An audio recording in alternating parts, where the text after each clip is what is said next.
Quando eu comecei a trabalhar na indústria financeira e eu trabalhava para um grande investidor e economista brasileiro, estou falando dos anos 90, a gente já fazia certas aquisições, mas nem a expressão naquela época usada era M&A. E muito menos fazer o exit e as saídas e como valorizar os ativos para passar para frente. E como eu já saí do Brasil faz um certo tempo, embora às vezes a gente até faça algumas transações por lá, qual que é a temperatura? Me parece que está crescendo, aí eu tenho colegas que falam, olha, a tese de venture capital no Brasil ainda não se provou. Eu acredito que uma economia pode ser muito mais próspera através da indústria de fusões e aquisições, mas especialmente de investimento. A economia americana prosperou muito por causa desse modelo, chegando logicamente no final da linha, que é o mercado de capitais, né? O M&A, o que me fascina é que é sobre pessoas. Os robôs não nos substituíram e são humanos na mesa. Eu acho que a parte mais legal da nossa profissão é entender o que aquela pessoa precisa e não necessariamente o dinheiro é a resposta. E até hoje, quando eu vou participar de algum comitê, é muito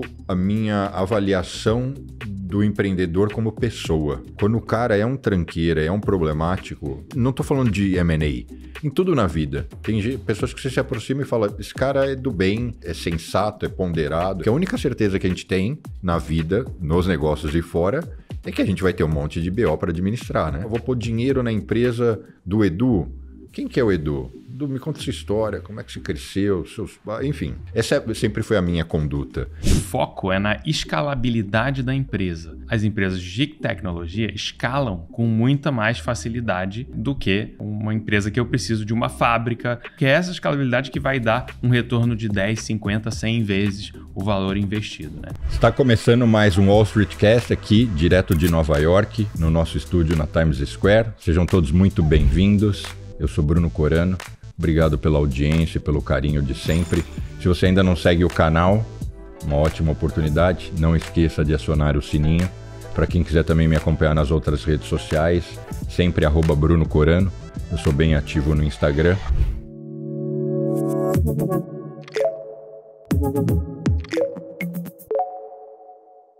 E no episódio de hoje a gente vai falar com dois grandes advogados focados na área de fusões e aquisições, que a gente chama de M&A, e explorar qual a importância disso para o empresário, que muitas vezes para crescer precisa captar dinheiro, fazer rodadas de investimento, isso acelera muito o processo, mas é uma jornada cheia de pegadinhas e que se você não estiver bem assessorado, você pode ficar pelo caminho ou você pode se meter em rascadas e eventualmente ceder o controle de certas coisas que são essenciais e importantes para você como sócio fundador. Enfim, é uma longa história, existem diferenças, e eu inclusive vou explorar isso, da legislação Brasil, Estados Unidos. Eu nem sei como é que no Brasil certas coisas são arbitradas. Tenho certeza que vai ser um papo super interessante. E para isso eu recebo Sérgio Broinstein, pronunciei certo? Correto. Advogado, sócio fundador de um escritório especializado em operações de M&A e Venture Capital, um dos mais ativos e determinados deal makers do Brasil, tendo concluído cerca de 85 operações nos últimos 5 anos. Ele atua em diversas áreas, incluindo tecnologia, private equity e corporate venture capital, além de estar envolvido em várias outras iniciativas, como por exemplo o Invest Favela, que ele vai explicar melhor aqui durante o papo. Seja muito bem-vindo. Muito obrigado, Bruno. É um prazer estar aqui com você, com essa imagem icônica de um lugar que eu trabalhei há quase 20 anos. Aqui do lado, né? Aqui do lado, exatamente, na 42 com a Broadway. Muito bacana e obrigado pelo convite. Eu é que agradeço você ter aceitado. E acompanhado de Eduardo Zilberberg, também sócio fundador, colidera as práticas de Venture Capital e M&A no escritório. Eduardo é considerado um dos advogados ativos, mais ativos e experientes em operações de Venture Capital no Brasil. Durante os últimos 9 anos, representou fundos de Venture Capital mais atuantes no país e empresas de tecnologia.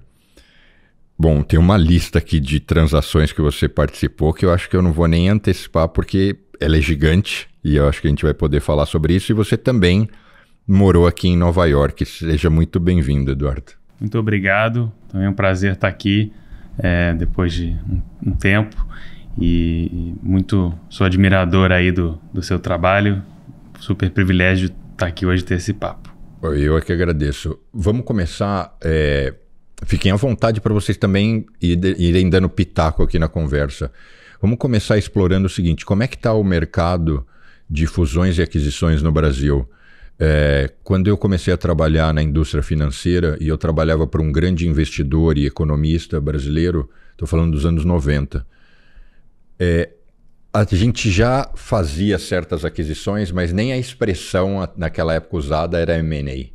E muito menos fazer o exit e as saídas e como valorizar os ativos para passar para frente. Isso tudo foi mudando muito.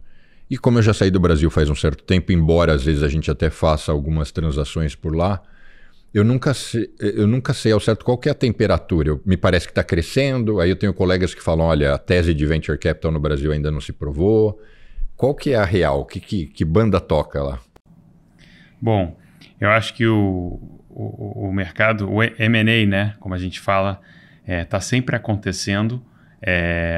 Eu acho que num momento como o atual, que é um momento marcado por muita instabilidade política, econômica, acho que os stakeholders que fariam transações e que num cenário de estabilidade estão com uma certa pausa. Então, eu acho que no momento atual não está uma atividade tão intensa quanto poderia estar. Por outro lado, é uma questão oportunística, né? Então você tem, nesse momento, várias empresas se juntando.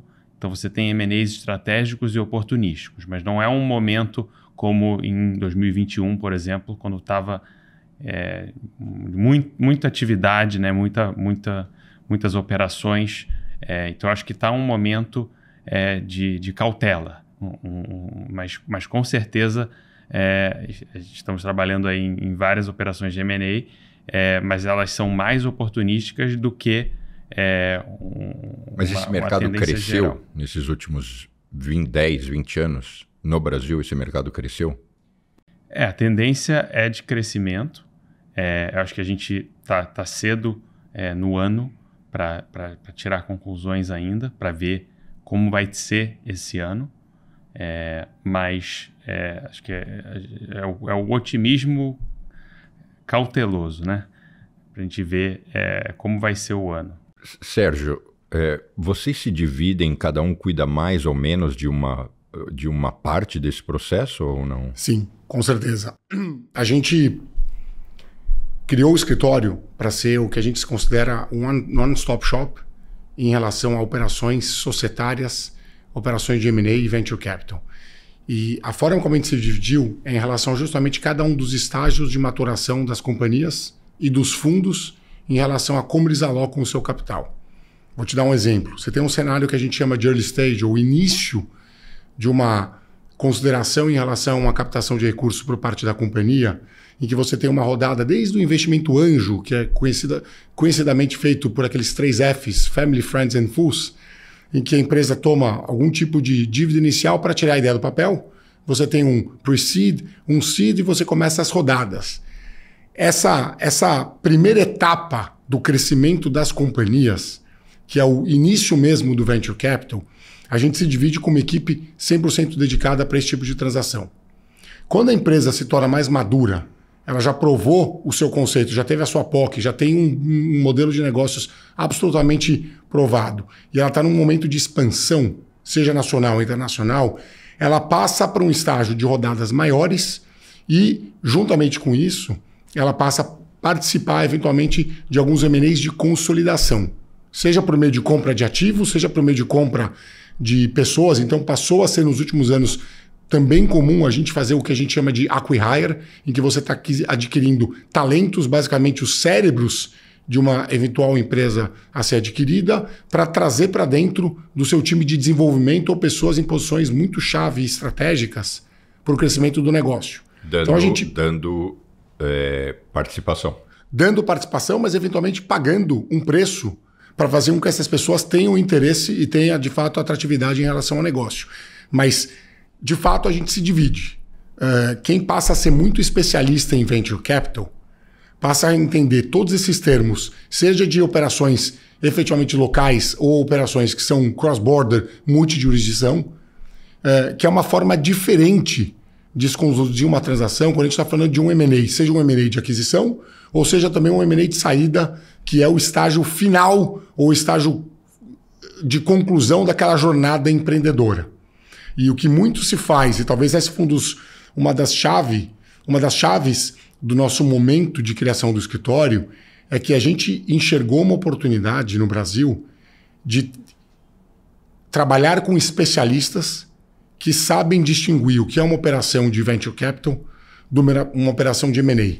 Os termos, os tipos de direitos de proteção, os tipos de pedidos que os investidores fazem são diferentes de acordo com o estágio de desenvolvimento da companhia. Então, o nosso objetivo era, eu vou colocar o melhor time, as melhores pessoas que têm uma experiência imbatível no mercado para aquele tipo de transação. E como vocês se posicionaram dessa forma? Eu vou te fazer perguntas que podem ser embaraçosas, mas o escritório é relativamente jovem. Vocês estão no mercado há muito tempo. E lá atrás, eu não vou lembrar agora dos nomes, mas a gente via muitas operações saindo pela, não sei, às vezes Demarest, às vezes Muniz, Barbosa, Munique, enfim, muito tempo fora eu não lembro. Como é que vocês ganharam tamanha representatividade, know-how e hoje são vistos como referência nessa indústria? Imagino que, entre outras coisas, pela combinação de um time de notáveis, né? Sem dúvida. Bruno, acho que eu vou dar minha versão e vai ser legal ouvir o Edu na sequência. Primeiro, os escritórios que você mencionou são escritórios que continuam na ativa e são escritórios que a gente respeita demais. Então, o pedaço do mercado, o mercado como um todo, ele continua grande, ele continua um mercado que o nível de conhecimento, ele existe e você tem diversas firmas que conseguem entregar um bom valor. O que a gente entendeu como um diferencial no mercado? Se tornar um escritório exclusivamente transacional. Que não é o caso desses outros. Os outros escritórios são escritórios que têm 20, 25 áreas de atuação, todas elas muito competentes, mas que eu passei a enxergar o mercado jurídico com um mercado de alta especialização e conhecimento, em que se você precisa fazer uma transação, qualquer que seja ela, por navegarmos no Brasil, e acho que isso seria em qualquer jurisdição, automaticamente você tem um conhecimento consultivo tributário é fundamental. Você tem um conhecimento trabalhista e de incentivos de longo prazo é muito importante. Você tem conhecimento de propriedade intelectual, porque hoje o principal ativo, comparativamente na época que você morou no Brasil, deixou de ser a indústria e passou a ser o serviço. E no serviço a capacidade intelectual se sobrepôs àquele ativo, a manufatura que você tem em mãos. Então a propriedade intelectual passa a ser super importante. Todo e qualquer negócio, talvez nos últimos 10 anos e mais intensivamente durante e após a pandemia, passou a ter um componente regulatório financeiro, que a gente fala era uma fintech, então todos os negócios migraram para uma vertical de meios de pagamento, então uma área regulatória bancária passou a ser extremamente importante, além de outras áreas como compliance, porque o ambiente de negócio ele é regulado e a reputação e a mídia pode acabar com a cotação de um valor imobiliário, dependendo do que existir e você não conseguir cumprir durante uma auditoria. Então todas essas áreas consultivas nós temos. Mas o nosso foco nós temos um objetivo e é muito claro que nós queremos ser um escritório absolutamente comprometido, dedicado e com excelência em poucas áreas do direito. Basicamente, área transacional subdividida em venture capital, subdividida em fusões e aquisições e subdividida em operações societárias que sejam especiais, complexas e transações relevantes. É isso. Esse é o nosso core, com todas essas áreas de apoio que são fundamentais e essenciais para que a gente consiga concluir qualquer negócio. Então esse foi o nosso objetivo, nosso mantra desde o D0 e uma oportunidade de negócio aqui, colocando um chapéu de empreendedorismo, de enxergar que existia no Brasil um espaço para que um escritório fosse criado dessa forma e, de uma certa forma, disruptando um pouco esse modelo mais tradicional de que não importa o que o cliente faça, é importante ele estar aqui dentro. Eu quero poder conversar com o Bruno como um potencial cliente e oferecer o que eu faço, porque eu sou um dos melhores do mercado, com toda a humildade, mas mais do que isso, eu sou o escritório que mais tem conhecimento, capacidade e precedentes adquiridos pelo volume de transações que a gente participa. E com isso eu consigo te entregar as novidades, as últimas referências e te dar muito mais robustez na minha prestação de serviço. Mas Sérgio, eu preciso de uma outra área que você não faz. Não tem problema nenhum. Eu vou te indicar um desses escritórios, um escritório boutique, um escritório especializado, e você vai ser feliz e muito bem atendido com eles. Eu acho que vale complementar a nossa estratégia. Se você olha o mercado, ele era dividido entre escritórios que buscavam as grandes transações de M&A e escritórios menores que atendiam empresas que estavam começando, startups, por exemplo. Só que se você olha a história, os últimos 20 anos, se você olha o valor de mercado e quais são as empresas que têm maior valor de mercado hoje, não são as mesmas de 20 anos atrás, né? Você olha a Amazon, Google, enfim, Facebook e por aí por diante, não são as mesmas empresas. Então, a história mostra que você não sabe quem vão ser as próximas grandes empresas nos próximos 20 anos. Então, a gente parte exatamente dessa premissa. Eu não sei, então eu vou acompanhar a jornada do empreendedor desde a primeira rodada de investimento até a saída. Eu não vou só esperar o momento que o empreendedor realmente criou um negócio grande para aí tentar criar uma relação com ele, né? Aí ele já vai ter as relações. Vocês atendem porque quando o Sérgio explicou, né, desde o early stage, eu ia perguntar o seguinte, mas um cara pequeno consegue contratar vocês? Porque a grande barreira de contratar grandes escritórios, historicamente, era sempre o seguinte, é muito caro. Então, sempre vocês devem, não sei se vocês concordam comigo, para um pequeno empresário bater na porta de uma grande banca, ele fala, vou ter que vender um rim aqui, como é que eu vou pagar os caras? Exato. E aí, a gente... o segredo não é a questão da precificação necessariamente, mas você aceitar uma certa dose de risco e, por exemplo, atrelar o pagamento muitas vezes ao recebimento dos primeiros recursos da empresa. Porque, afinal de contas, se ela não receber, o empreendedor vai precisar pagar na física. E muitas vezes ele tem esse medo e fala, então eu não vou contratar um advogado. Ou eu vou contratar quando já estiver tarde demais. Então, a gente precisa estar alinhado com a preocupação do empreendedor e falar, não, estamos juntos, vamos fazer essa transação e vai dar certo. E a gente vai cobrar um prêmio por isso. Então, a gente procura se alinhar ao empreendedor, né? E isso continua ao longo da jornada da empresa, porque ela muitas vezes vai passar por vários investimentos e a cada vez tem essa confiança e essa aposta se renova, né? Então, esse é um pouco o truque. A outra coisa que é importante é você entender que um empreendedor que quer construir uma empresa gigante, que quer voar alto, ele é por natureza exigente e ele demanda um serviço de qualidade, porque senão, se ele não tivesse essa ambição, essa exigência, ele não ia construir uma empresa incrível. Então, ele quer falar com alguém que é muito especializado e experiente naquilo.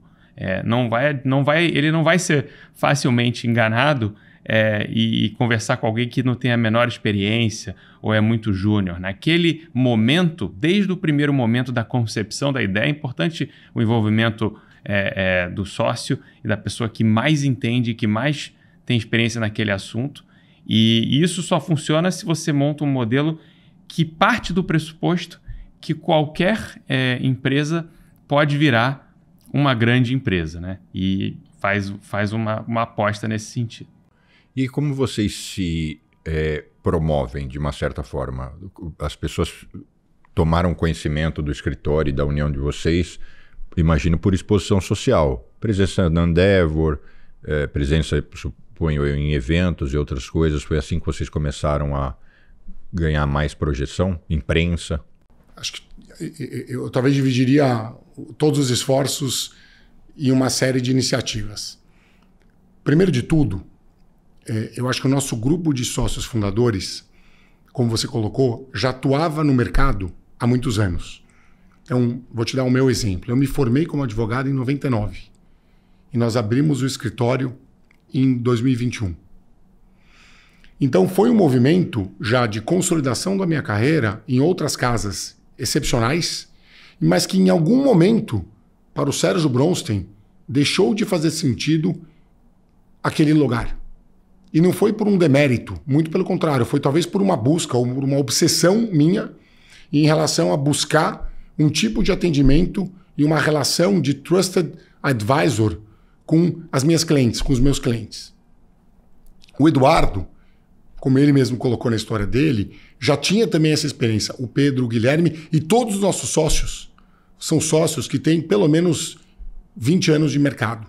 Então, talvez a nossa atuação, o nosso go-to-market inicial foi diferente de uma história mais tradicional e antiga de advogados jovens, super ambiciosos e muito competentes, mas que resolveram montar um escritório, como foi a história da maioria dos escritórios nos anos 70, 80, que eram egressos da faculdade e no momento que o Brasil estava começando a se abrir para essas operações, para essas transações de M&A. Eu acho que esse é um primeiro ponto. Um segundo ponto, a gente usou muito as mídias sociais, porque era uma forma literalmente sem custo da gente se apresentar para o mercado. E a nossa maior preocupação, muito mais do que ir atrás dos clientes, foi ir atrás dos talentos. Um escritório de advocacia basicamente tem um grande ativo, que são os cérebros que nele residem, chegam para trabalhar e vão embora todos os dias. Então, a nossa preocupação era como eu faço como um escritório novo, com tantos escritórios super bem posicionados e de nomes muito fortes e que a gente respeita demais, como eu faço para me inserir nesse mercado de uma forma que essa nova geração e que eu consiga buscar talentos para a gente formar um time absolutamente excepcional.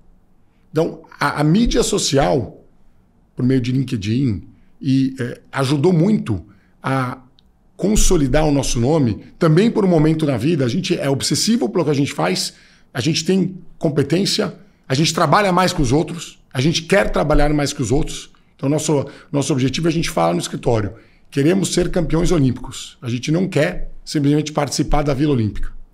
Mas mais do que isso, eu quero atrair a melhor quantidade de talentos e formação dessas pessoas é algo importante para nós. Se você coloca tudo isso num blender e gira, vai dar um resultado com esforço, com dedicação, que virá. Combinado a isso, o fato de que durante um momento em que o presencial deixou de ser importante, a gente teve acesso a um leque de capital humano, não necessariamente localizado em São Paulo, não necessariamente localizado na nossa capital e num raio de poucos quilômetros de pessoas que a gente conhecia. Naturalmente, com a existência do escritório e com o fim da pandemia, a gente continuou e a gente continua perseguindo oportunidades de relacionamento com clientes. A gente veio essa semana para Nova York porque está acontecendo a semana tech, a semana dos bancos, a semana do agro, e a gente participa dessas conferências porque diversos nossos clientes estão aqui, mas também é uma forma de relacionamento e de retomar ou iniciar novos contatos. E acho que vale complementar que a gente teve uma estratégia de marketing muito bem sucedida, mas nada, na minha visão, substitui a indicação, o chamado word of mouth. Porque num mercado onde tem muito barulho, muito noise, muita gente falando muita coisa nas mídias sociais, às vezes o empreendedor fica um pouco perdido, né? E aí ele busca alguém de confiança e fala, olha, eu já vi de tudo, mas você não quer me falar? Me indica aí um advogado. O mundo é pequeno no final das contas. Então, eu acho que quando a gente procurou estabelecer um ciclo virtuoso, né? E isso começa, como o Sérgio falou, remunerando de forma muito agressiva, remunerando bem as pessoas, sendo generoso né? para atrair talento, que começa por aí. Aí você entrega um trabalho de qualidade, E aí recebe cada vez mais indicações. Acho que essa é uma fórmula que ainda não foi disruptada nesse sentido. Eu acho que no final, e talvez acabe sendo cada vez mais preponderante. Porque agora você vai, pesquisa, a inteligência artificial te diz, te dá os nomes, mas se você realmente quer uma segurança, você vai perguntar para os seus conhecidos, conhece esse escritório? Como é que foi a sua experiência? Então, acho que nada substitui isso e a gente tem que ter a nossa estratégia levando isso em conta, né? Falando da jornada aí do empreendedor, o que vocês definem como early stage, em termos de valores? Porque às vezes é um projeto, né? Às vezes o negócio nem existe, às vezes já existe, é pequeno, e aí quer fazer uma captação com um amigo. Como é que vocês definem isso? O que é um early stage? A definição ela é móvel, tá? Mas no momento do early stage, do chamado early stage, existe um foco muito grande no time, no empreendedor e no conceito. Então, os investidores eles querem entender: o time é bom e a ideia é boa? Qual o tamanho do mercado? O produto teve tração já? Eles olham menos para métricas de receita, né? O famoso ARR, Annual Recurring Revenue, que é tão importante nesse mercado. Quando a gente está falando de early stage, ele é menos importante. Por quê? Porque a empresa pode pivotar, pode ir para tantos caminhos.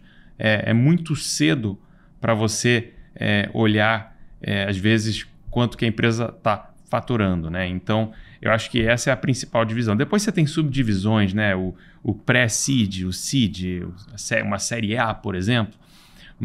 E aí isso sim está bem móvel, até porque são definições que foram emprestadas, né, daqui para o Brasil e não é a mesma coisa, são mercados diferentes. Então, mas essa principal divisão que eu estou mencionando, do early stage como um todo, onde o foco é garantir que a estratégia está correta, o time é o melhor time que vai conquistar aquele mercado e que a oportunidade de mercado é grande o suficiente para dar os retornos, eu acho que são esses pontos que definem a empresa está num early stage, né? E ainda não focar exatamente na lucratividade ou receita. E você entende que early stage é necessariamente grana captada com angel capitalist ou família e amigos?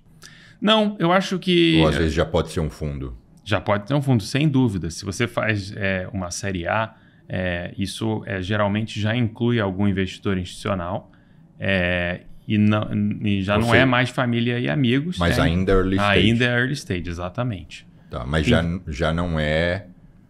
Enfim, você já chamou de série A, porque se for um angel capitalist, você chamaria também de série A? Entendi a correlação que eu quero olhar. Você pode fazer uma série A, sim, só com anjos, mas não é comum. Não é comum porque uma série A tem um certo tamanho que é muito difícil você chegar nesse valor através de vários investidores anjos. Mas sim, nos Estados Unidos, inclusive, é até comum. Mas tem muitos fundos que são definidos como fundos de early stage. Eles só investem early stage. Em coisas bem embrionárias ainda. Exatamente. Muitos fundos, inclusive em quantidade, é maior até do que os fundos de late stage, growth ou private equity, né? Então, a quantidade de fundos early stage é muito grande. E eles investem geralmente não investem numa fase que a empresa nem existe ainda, né? E para isso você tem os investidores anjos, quando ainda é uma ideia no PowerPoint. Embora em 2021 houve vários investimentos por fundos de early stage em ideias ainda. Isso houve, mas não é tão comum e por isso o family and friends tão importante às vezes no começo, mas na sequência, quando a empresa vai receber um valor um pouco maior, né, já vai receber mais de $1 milhão, quer dizer, aí você já começa a ver os fundos early stage focando nesse momento. Mas isso já seria um série A. Então, isso varia, né? $1 milhão ainda seria considerado um seed round ou um pre-seed ainda. Tenta me ajudar a compreender e quem está assistindo compreender como é que você dividiria todos esses estágios E como é que você associaria valor e nomenclatura? Então, o pre-seed, ele é um estágio bem embrionário. Muitas vezes a empresa está sendo concebida ainda, né? Está num PowerPoint, não tem métrica de receita, afinal, muitas vezes está no PowerPoint, como eu falei. A empresa está recebendo uma ordem de grandeza, vamos dizer, de $500 mil às vezes. De possivelmente amigos ou família. Mas a gente também vê alguns fundos investindo nesse momento, tá? É muito difícil traçar essa linha dizendo aqui fundo não investe, porque, como eu falei no começo, o early stage olha-se muito para o time empreendedor. Então, se o fundo vê uma oportunidade e a oportunidade bate a porta naquele momento, como o foco dele é o time, é a ideia, é a estratégia, é a oportunidade que está na mesa, ele vai prestar menos atenção na fase exata, entendeu? Então, eu entendo a ansiedade de colocar numa caixinha, mas eu acho que, na verdade, é mais amplo, tá? Eu acho que a gente não pode fazer isso porque é muito comum um fundo ver uma oportunidade que seja, por exemplo, pre-seed e topar. Mas, então, geralmente, pre-seed, a empresa está muito embrionária, você tem investimentos da ordem de $500 mil, muitas vezes anjos, e aceleradoras, e depois você vai para uma fase de seed, e novamente, repetindo, tem fundos pre-seed também, tá? Então, para cada fase tem o fundo especializado naquela fase. Depois você vai para investimentos da ordem de $2 milhões, que já daria para chamar de um seed round, e aí vai crescendo, né? Series A, Series B, e como eu falei, o valor investido, o valuation, está num momento que é difícil de você cravar, porque a gente teve de 21 para 22 uma mudança muito brusca, né? Dos valuations, dos cheques, né?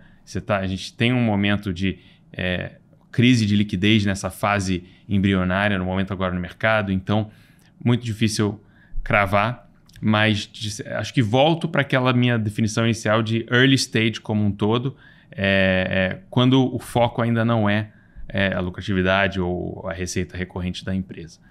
E aí, seguindo nessa jornada, Series A, Series B e pode ir ao alfabeto todo.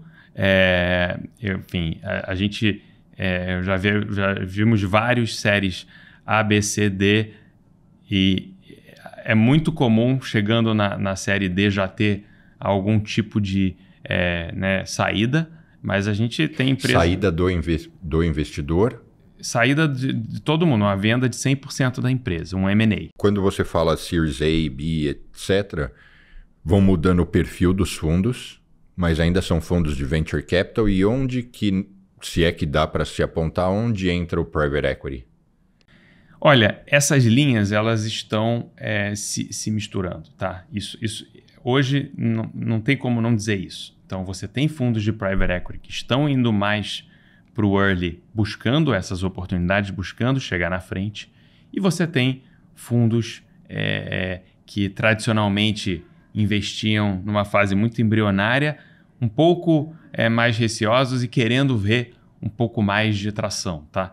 Então, hoje em dia, a gente não consegue traçar essa linha, tá? Eu posso dizer que até uma série A, inclusive, você está falando de fundos de early stage, geralmente, mas a partir da série B, essas linhas começam a se fundir. E você tem também os estratégicos, né?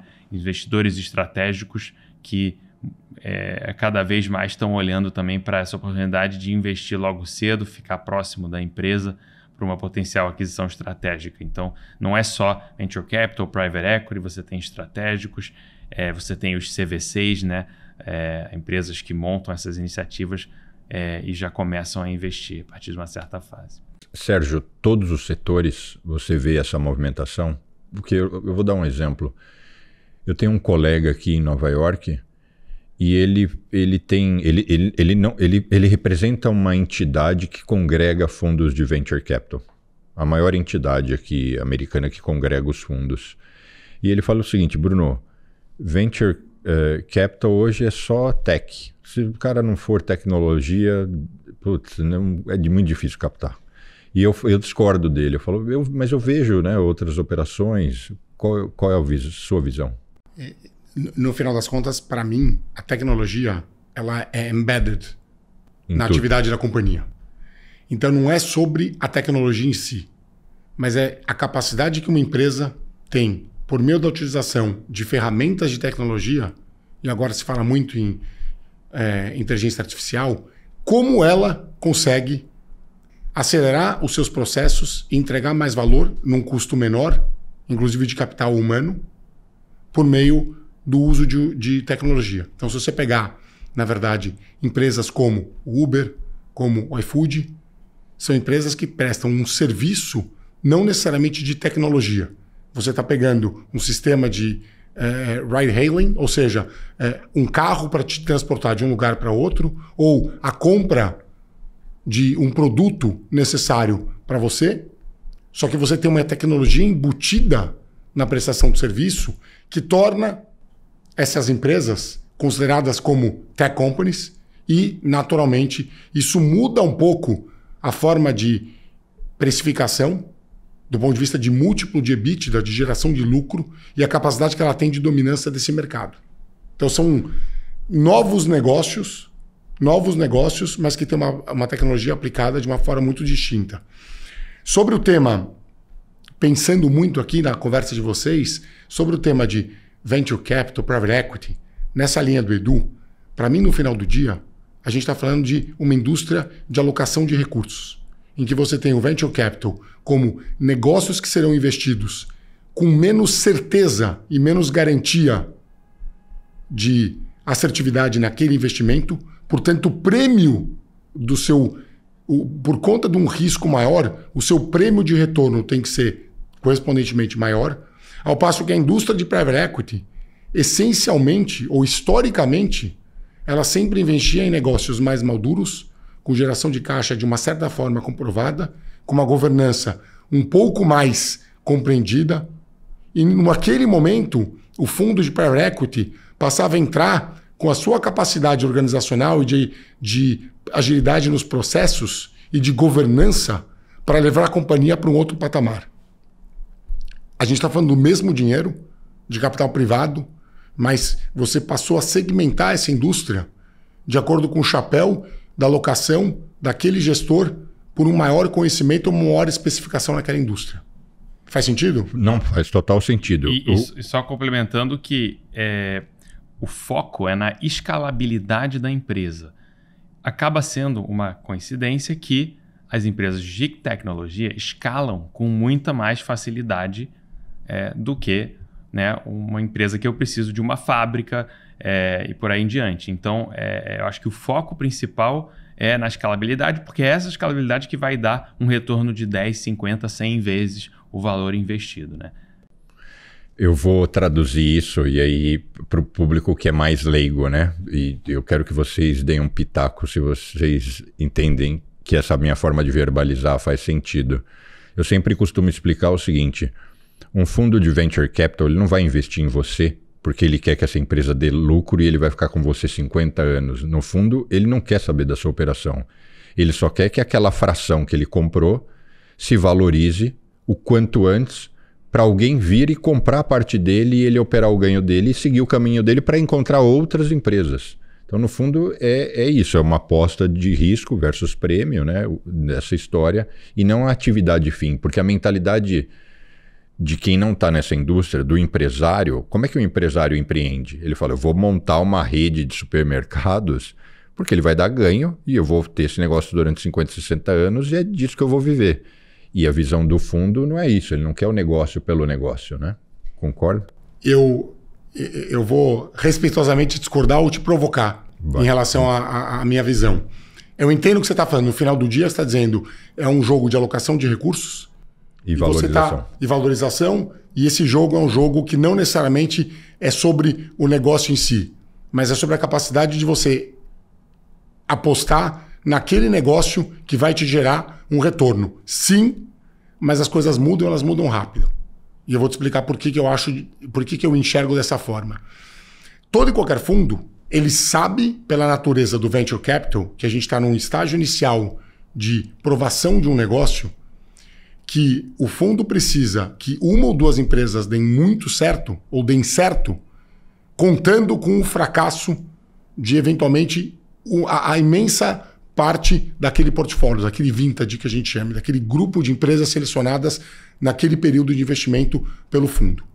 Dito isso, o fundo sempre está preocupado não necessariamente com o negócio em si, mas com equipe, então é sobre gente, e é o que eles falam muito sobre o TAM, o Total Addressable Market. O que é isso? Qual que é o mercado total endereçável por aquela empresa para eu entender se você tem a capacidade de escalabilidade que o Eduardo mencionou, mas acima de tudo, que você consegue ser um player dominante e relevante numa indústria que ela é muito aberta e muito possível a disrupção e a capacidade de você gerar receita. Então, combinando um time que tem que ser muito bom com um mercado que seja incrível ou em expansão, daí eu concordo com você que não é sobre investir numa empresa de agro, ou numa empresa de mobilidade, ou numa empresa de otimização de busca. Mas necessariamente você tem que ter esses elementos presentes. E por que eu estou falando que as coisas mudam? Se a gente olhar o nosso mercado em 19, 20, 21 e comparar com 22, 23, 24, os fundos passaram a olhar com uma lupa muito maior e tentar secar um pouco, separar um pouco o que eram apostas feitas talvez sem uma análise tão técnica e tão detalhada, porque aprenderam que naquele momento de bonança, algumas decisões de investimento e alocação de recursos foram feitas de forma precipitada e o retorno eventualmente pode ser comprometido ou não. Ou fizeram apostas muito certas, mas talvez pagaram um preço de entrada maior do que o deveriam. Que vai dificultar eventualmente um momento de liquidez lá na frente. Vocês trabalham tanto para o fundo quanto para o empreendedor? Sem dúvida. First come, first serve, né? Então a gente está aí para ajudar investidores e empreendedores. Quando a gente a ajuda no fundo, geralmente aos investidores são focadas naquele investimento específico. Então você ajuda o fundo muitas vezes, né, em diferentes oportunidades, enquanto que a relação com a empresa é uma relação de casamento, que a gente conhece, a empresa ajuda, mas quer continuar acompanhando a jornada da empresa. Eu não diria nem a jornada da empresa, mas a jornada do empreendedor, porque muitas vezes você tem uma operação de saída e você tem que continuar. O empreendedor muitas vezes é novo quando faz uma operação de saída e vai continuar empreendendo, fazendo outros negócios, e a gente quer estar junto nisso. E queria só complementar o ponto anterior. Nunca foi tão importante o alinhamento entre o empreendedor e o investidor, eu diria que quanto agora, né? Você mencionou que o fundo quer vender a participação dele e sair, mas esse mercado é muito líquido. Então ele só vai, via de regra, e o mercado de secundárias, que precisa se desenvolver mais, que é muito importante, né, a questão das secundárias, mas ainda não é evoluído o suficiente. Então precisa ter esse alinhamento entre empreendedor e investidor, de que se for um fundo de venture capital, o empreendedor está pegando aquele capital e vai ter que dar uma saída para a empresa toda, via de regra, num dado momento, que seja 5, 10 ou 15 anos na frente, mas muito possivelmente ele vai ter que fazer uma venda de controle da empresa ou uma oferta pública de ações para poder dar a saída àquele capital que entrou lá atrás. Então esse alinhamento é muito importante o empreendedor saber o que ele está buscando construir, né? Se ele está disposto a ir 10, 15 anos na frente e criar um negócio grande que vai dar um retorno, um tipo de retorno que aquele fundo está buscando, porque senão ele tem que procurar outro tipo de investidor mais oportunista, e que pode, por exemplo, estar interessado em ter uma empresa lucrativa no portfólio distribuindo dividendo, né? Então, aí ele precisa procurar o parceiro, né, para esse casamento, o parceiro correto, com base onde ele acha que esse negócio pode ir. Às vezes surge conflito, eu vou simular. Vocês atendem todos os investimentos do Big Bets, um exemplo. E aí vem o Bruno lá com um projeto e fala, eu vou atrás de dinheiro, queria que vocês me prestassem assessoria. 2 meses depois, o Big Bets se interessou pelo projeto do Bruno e vocês já atendem o Big Bets e o Bruno tinha procurado vocês. Já acontece isso? É muito difícil ou já aconteceu? Já aconteceu, e daí a conversa tem que ser muito franca, muito tranquila, e a decisão tem que ser sempre do cliente. A gente já teve casos que o cliente tomou uma decisão de falar, entendo, uma pena, ou o contrário, o cliente fala, que bom que são vocês, eu quero montar uma estrutura de times absolutamente segregada. Então, os sócios e todas as equipes são divididas e não se comunicam, mas eu busco uma agilidade e eu busco uma entrega e a qualidade de serviço que os dois lados estão buscando. Porque como a gente faz algo que não é litigioso e a gente vai fazer de tudo para colocar contratos com uma governança clara para evitar a todo custo justamente a disputa futura, você fica dependendo do que o cliente vai se sentir mais confortável. Para a gente não é uma escolha nossa. Eu já fiz M&As com times distintos no escritório, mas foi uma decisão absolutamente natural e tranquila do cliente, em que, inclusive, no final, a história é muito engraçada. A gente atuava para essa companhia em todas as 2 rodadas de captação nas quais ela participou, e depois a gente não sabia que ela estava buscando um ativo específico. As 2 fundadoras nos procuraram e eu comecei a trabalhar para elas naquele caso. 1 mês e pouco depois, apareceu o nosso cliente original e disse, pô, legal que vocês estão, maravilha, a gente preservou o sócio de relacionamento, o sócio que cuidava que cuidou efetivamente das 2 rodadas, e nós tocamos a transação. E o cliente depois nos confidenciou que durante o projeto ele testou com o outro sócio 2 temas específicos envolvendo a transação para confirmar se ele sabia ou não sabia. E a gente passou ileso. Quando acabou a transação, a gente estava celebrando num jantar com todas as partes, ele me chamou de canto e falou, olha, eu confesso que eu não sabia que o Chinese Wall, que essa divisão efetivamente, uma muralha da China aqui entre os grupos, funcionava. E eu fiquei muito bem impressionado. Eu acho que vocês ficaram ainda mais altos na minha estante, na minha prateleira de qualidade, porque vocês seguiram à risca aquilo que eu achei que só aconteceria na teoria. Então foi uma história super bacana, mas acima de tudo, a tranquilidade e o conforto tem que ser do cliente. Essa escolha é do cliente, não é nossa.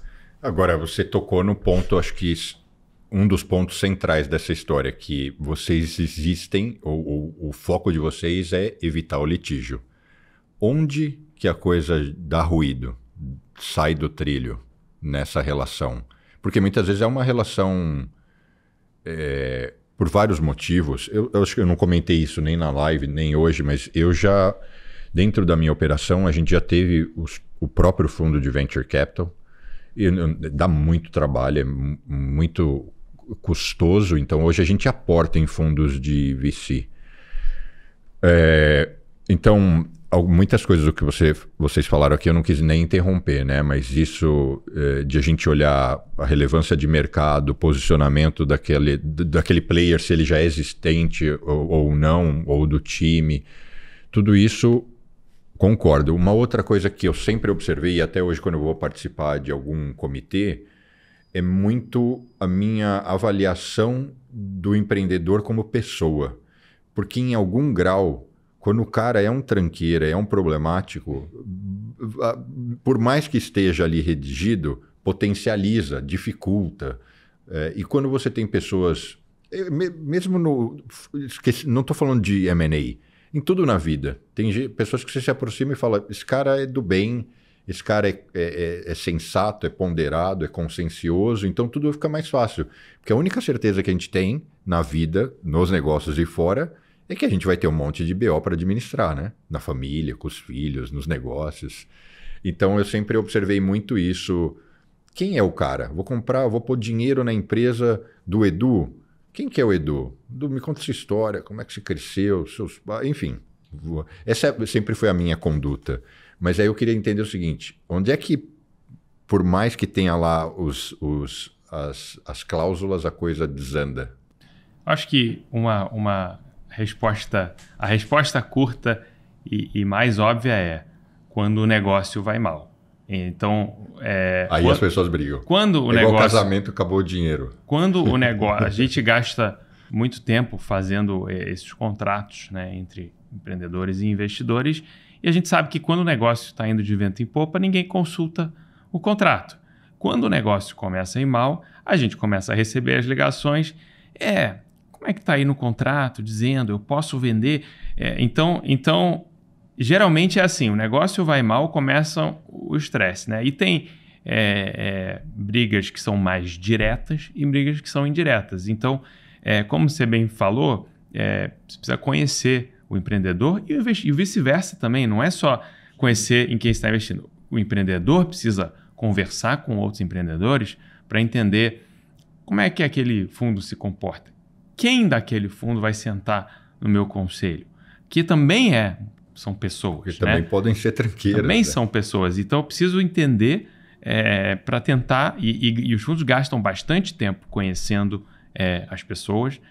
Se teve alguma coisa saudável que saiu desse momento de crise, foi que quando a gente estava em 2021, as pessoas tinham tanto medo de perder a oportunidade que saíam colocando sem nem conhecer o empreendedor ou o investidor, vice-versa.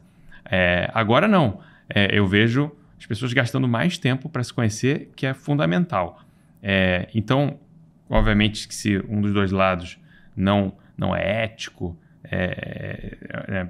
tem coisa de ego, problemático, isso vai gerar um problema e muitas vezes uma briga direta, um confronto direto lá na frente. O que é um confronto indireto? A gente tem coisas que são combinadas no começo do investimento e que podem, num determinado momento, gerar um desalinhamento. Então, por exemplo, o famoso liquidation preference, né? Que o investidor recebe uma prioridade para receber o valor investido na frente do empreendedor. E por que isso surge? Justamente porque no começo do investimento eu não conheço o empreendedor, o investidor não conhece o empreendedor, não conhece o negócio. O empreendedor está dizendo, isso aqui vai valer muitos milhões.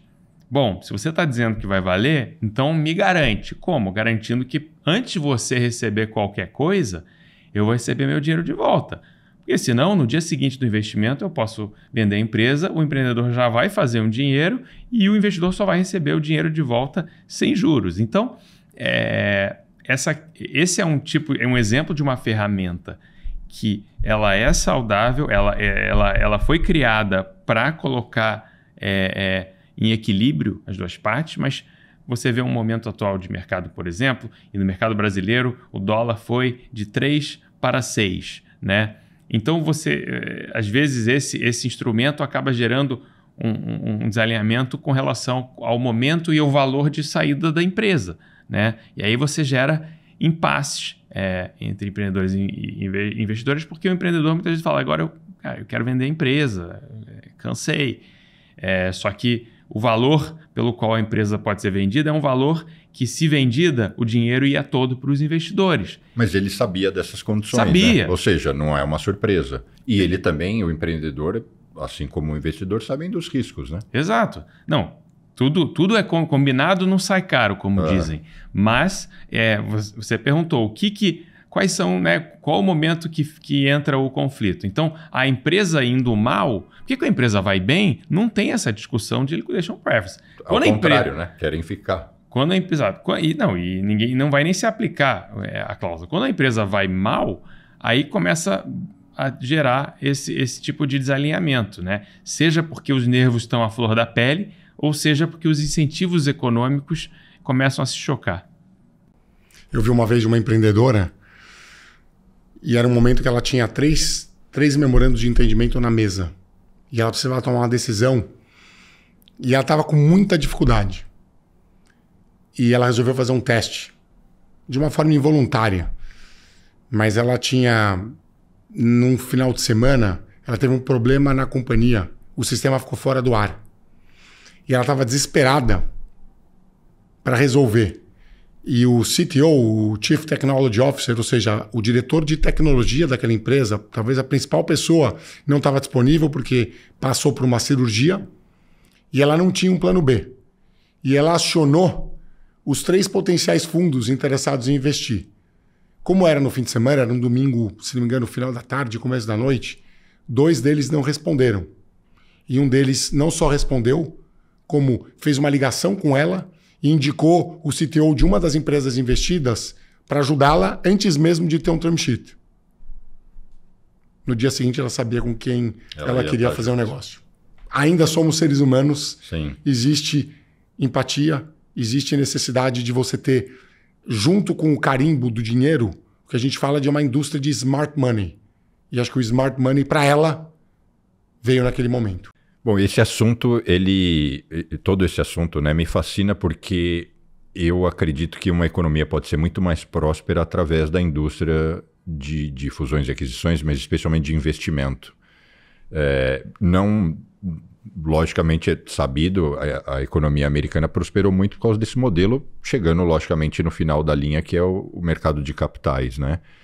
E vocês participaram de alguns desses cases monstros. Eu queria que os que vocês quisessem pescar e poder contar o que vocês puderem contar, seja das noites que vocês devem ter passado, talvez escrevendo o contrato, até momentos de dificuldade, e no final da história o sucesso, a realização. O que vocês podem ilustrar de experiência? Eu queria começar com um caso que eu acompanhei desde o início, que foi a história da Memed, que era a prescrição digital, e acompanhei a jornada do empreendedor desde o momento que ele estava fazendo um pitch numa aceleradora para várias pessoas, até o momento de saída, né? E esse empreendedor, ele captou com os melhores fundos aí do mercado. Então ele tinha a fórmula do sucesso, mas como muita gente está reaprendendo no momento, essa jornada ela não é uma jornada para quem quer um atalho. A jornada empreendedora ela é, via de regra, uma jornada longa. Então, passaram-se 8 anos com momentos bons, momentos mais complicados, e foi finalmente quando teve uma pandemia que ninguém poderia prever. Então daí o grande questão, né?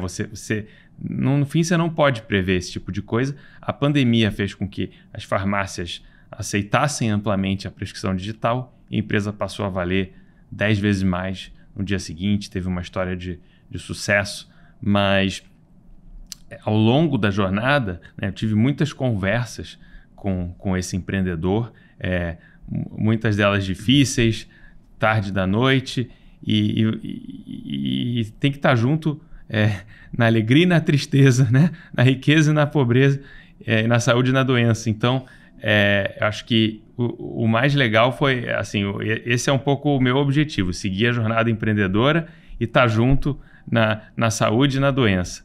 E eu consegui fazer isso nesse caso, então eu achei super bacana. E você vê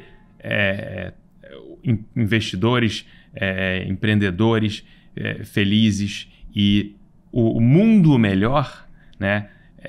Porque também nesse mercado nosso, muitas vezes você sente, estou pegando dinheiro aqui e colocando aqui. Mas quando você vê um produto sendo criado, tornando a vida de todos mais fácil e associado a uma história de sucesso de empreendedorismo, isso é muito legal. Como o Memed, né? O Memed Exatamente. Atingiu milhões de pessoas. Exatamente. E é uma tremenda funcionalidade, né? Exatamente. Então eu consigo ir lá para trás, lembrar do pitch do empreendedor falando, não, porque o meu irmão tinha uma letra feia e ninguém entendia a prescrição. Quer dizer, e na época todo mundo até falava, poxa, será, né, que isso vai dar certo? E você vê o negócio, né, dando certo, é muito bacana. Então essa é uma história legal. Acho que o M&A, o que me fascina até hoje, e acho que vai me fascinar até o final dos meus dias, é que é sobre pessoas. Existe o negócio, existe dinheiro, existem os termos e condições financeiros, existe governança. Mas ainda os robôs não nos substituíram e são humanos na mesa. E eu acho que a parte mais legal da nossa profissão é entender o que aquela pessoa precisa e não necessariamente o dinheiro é a resposta. E eu lembro de 2 casos bem interessantes. A gente fez a venda de um negócio por uma companhia aberta japonesa. E foi um negócio, à época, na casa do bilhão de reais. E a família, eram 3 famílias, e o sócio que tocava o negócio, ele tinha perdido um irmão, e ele assumiu a responsabilidade de levar o negócio adiante. Ele era absolutamente apaixonado. Em momento algum do processo, ele se preocupou com o dinheiro, mas sim com a perenidade da marca e com aquilo que eles tinham construído. A gente concluiu o negócio e nós fomos almoçar com toda a comitiva de japoneses presentes. Do CEO da empresa, eram acho que 15 pessoas do lado de lá, e mais talvez todo o grupo de vendedores. Chamaram o investidor, o assessor financeiro, e chamaram o nosso time para o almoço. O nosso cliente não falava inglês, então eu servia também como um tradutor. Ele chegou no almoço e estava todo mundo sentado, e tem toda aquela cordialidade japonesa, a forma como eles se cumprimentam, os discursos. E de repente eu fui traduzindo para ele e ele se emocionou. E eu perguntei para ele, como você está se sentindo? E ele começou a chorar muito. E ele falou, eu estou sentindo que eu perdi parte de mim. E para mim foi muito importante, porque ele mostrou um lado humano e ele tinha recebido um cheque enorme, essencialmente de centenas de milhões de reais, e ao mesmo tempo ele estava sentindo a falta. E acho que isso diz muito o que é ser empreendedor. E o que você acredita? Qual que é a sua paixão? O que é a sua obsessão? É o produto. É talvez melhorar a vida das pessoas. Não tenho nada contra o dinheiro, mas certamente o dinheiro não é o ponto final de chegada, qualquer que seja o tipo de corrida ou maratona que as pessoas busquem. Então, para mim, o que mais me fascina é que eu não consigo te dizer, Bruno, um M&A que tenha sido exatamente igual ao outro. E para mim, a gente sempre entra um pouco como advogado no lado humano, no lado da psicologia do seu cliente e do lado de lá, porque todo ser humano tem sempre 2 desejos, de ser ouvido e de ser amado. E como a gente coloca isso numa mesa, num ambiente negocial transacional, em que às vezes são as cifras, são os valores, é a pressão externa e a necessidade de concluir um negócio. Eu sou fascinado por isso. Podia te contar diversas ou dezenas de outras histórias, mas acho que eu fico com essa porque é uma história que talvez no nosso mundo de hoje as pessoas estão em busca do dinheiro e do atalho. O verdadeiro negócio ou a verdadeira talvez felicidade é você construir alguma coisa. Acho que esse é o legado nosso que fica. Sensacional. Eu queria agradecer muito, foi uma honra receber vocês. Eu vou fazer uma confissão aqui depois da nossa... Mesmo antes da live, mas depois da live alguns colegas da indústria viram. Falaram, nossa, você recebeu o Sérgio, o Pedro, eles são sensacionais, tal. Vocês já são amigos, vocês fizeram um negócio? Eu falei, não, nunca trabalhei com eles. Não, você tem que se aproximar, eles são excepcionais. Então foi uma honra receber vocês. A gente tem vários conhecidos em comum e eu fiquei muito feliz. Esse assunto eu acho que contribui para muita gente que está nessa jornada empreendedora e em algum momento vai precisar saber a quem recorrer. Então desejo sucesso, que tenha sido um primeiro papo de outros. Isso se a gente não inventar outras aventuras aí, porque eu tenho sido muito procurado por empresários brasileiros que moram nos Estados Unidos e que cresceram e que constantemente eles estão envolvidos em situações de fusão e aquisição, ou de alguma forma alguns querem fazer funding, e eles ainda assim sentem a diferença cultural Então, constantemente eles falam, monta, Bruno, de alguma forma nos conecte ou ensina a gente como é que a gente faz isso, como é que a gente faz uma Endeavor aqui. A Endeavor está aqui, né? Inclusive a sede global é aqui. Mas eles não fazem esse trabalho igual tem no Brasil, de pegar o empreendedor pequenininho, estilo Memed, e falar, vamos catequizar você. Ó. Você vai poder ouvir o Sérgio falar, você vai ouvir as outras pessoas falarem, compartilhar conhecimento. Então, às vezes eu fico tentado a inventar alguma bagunça nisso. Eu vou ter a ousadia de convidar vocês caso eu elabore algo. Muito bom, vai ser um prazer.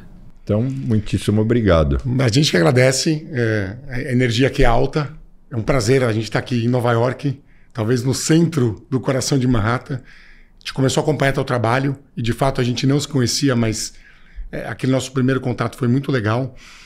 E enxergar o que você está tentando fazer, que é trazer esse conhecimento de uma forma mais fácil de ser compreendido para as pessoas, e a tua ambição de dividir o que você já fez e pegar a tua jornada empreendedora no Brasil e transformar para cá e ajudar os brasileiros a prosperarem ainda mais, é super bacana. Super. Você comentou da Endeavor e eu só queria finalizar deixando um recado. A gente tem uma iniciativa, como você falou no começo, do Invest Favela, que até a gente está mudando de nome, que é uma organização que foi criada por empresários, pessoas absolutamente excelentes que se conheceram por meio da Endeavor e que eu faço parte com muito orgulho, e que o objetivo dela é trazer investimento, trazer capital financeiro para um capital humano que é absolutamente invisível, negligenciado no nosso mundo. Então a gente está mudando inclusive o nome, a nomenclatura de favela, porque é muito mais do que a favela. É a área da periferia, são pessoas, as áreas indígenas, são pessoas nos rincões do Nordeste e do Norte do Brasil que nunca vão ter, talvez, infelizmente, não tenham acesso a toda essa indústria de capital de risco e de private equity, mas que a iniciativa privada, com pessoas que atuam nela, podem fazer essa diferença. É um pouco disso e talvez dá para pensar em alguma coisa conjunta aqui também nos Estados Unidos. Então, comprei a provocação e já lanço outra para a gente continuar isso depois do podcast. Onde as pessoas podem encontrar vocês nas redes sociais, LinkedIn, ou seja lá, como vocês gostam de se expor?